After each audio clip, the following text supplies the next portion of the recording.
Selamat pagi untuk kita semua. Pada kali ini kita akan mempelajari mata pelajaran Bahasa Indonesia Kurikulum Merdeka pada buku siswa kelas 2 bab 8, yaitu hobi yang menjadi prestasi.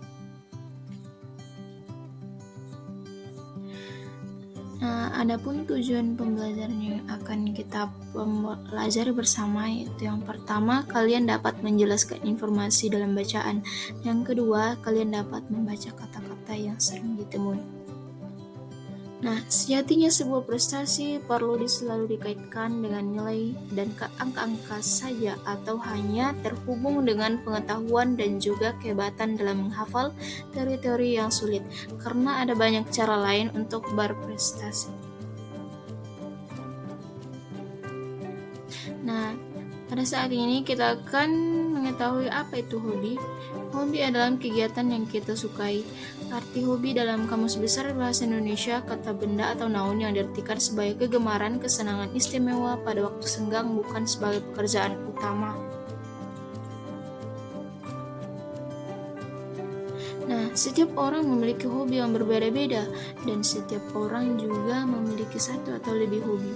Hobi bisa berupa olahraga, koleksi, seni, dan kerajinan.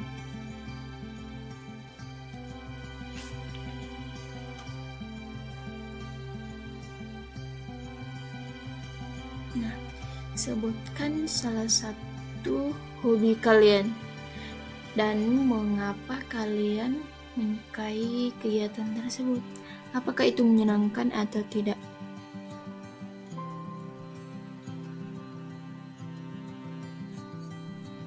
Nah, kita masuk pada pembelajaran pertama, yaitu membaca.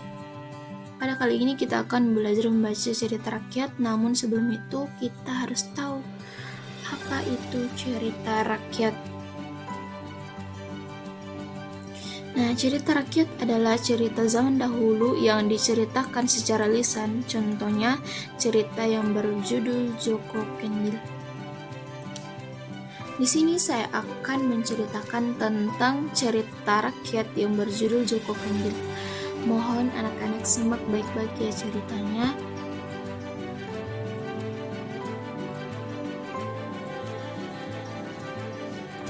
Nah, Joko Kendil dan si Gundul. Alkisah, hiduplah seorang anak bernama Joko Kendil. Joko Kendil tidak rupawan, tetapi baik hatinya. Anak-anak lain sering mengejeknya, namun dia tidak pernah membalas. Suatu hari, sebuah keluarga pindah ke kampung Joko Kendil.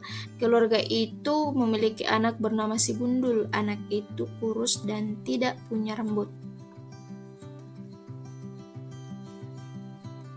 Joko Kendil dan si Gundul sama-sama kesepian. Joko Kendil suka bermain layangan. Layang-layang Joko Kendil selalu menang diadu. Si Gundul suka memanah. Anak panahnya tidak pernah meleset. Nah, Joko Kendil mengajari si Gundul bermain layangan. Si Gundul mengajari Joko Kendil memanah. Keduanya bermain bersama dan gembira. Kita masuk dalam materi kata penghubung. Kata penghubung digunakan untuk menggabungkan kata. Kata dan berfungsi untuk menggabungkan dua hal yang tidak bertentangan. Contohnya, anak itu kurus dan tidak punya rambut. Dan yang kedua, anak itu rajin dan pandai. Kata tetapi berfungsi menggabungkan dua hal yang bertentangan dan didahului oleh koma. Contohnya, Joko Kendil tidak rupawan, tetapi baik hatinya. Nah, yang kedua, anak itu cerdas, tetapi malas. Dalam materi ini menyimak suatu gambar atau prosedur. Namun sebelum itu, prosedur adalah informasi tentang suatu secara tertulis. Brosur di halaman ini berisi kegiatan tambahan di sekolah. Nah, mari kita perhatikan gambar brosur yang ada di samping ini. Dalam kegiatan ini, kalian belajar membaca kata-kata yang sering kita temui. Contohnya, kata menari tradisional, pencaksilat, musik, melukis, dan futsal. Kita masuk dalam jurnal membaca. Sudahkah kalian membaca buku hari ini? Di sini terdapat buku yang berjudul Tarian Ajeng. Buku tersebut bercerita tentang anak bernama Ajeng. Ia harus mementaskan tari tradisional. Mampukah Ajeng melakukannya?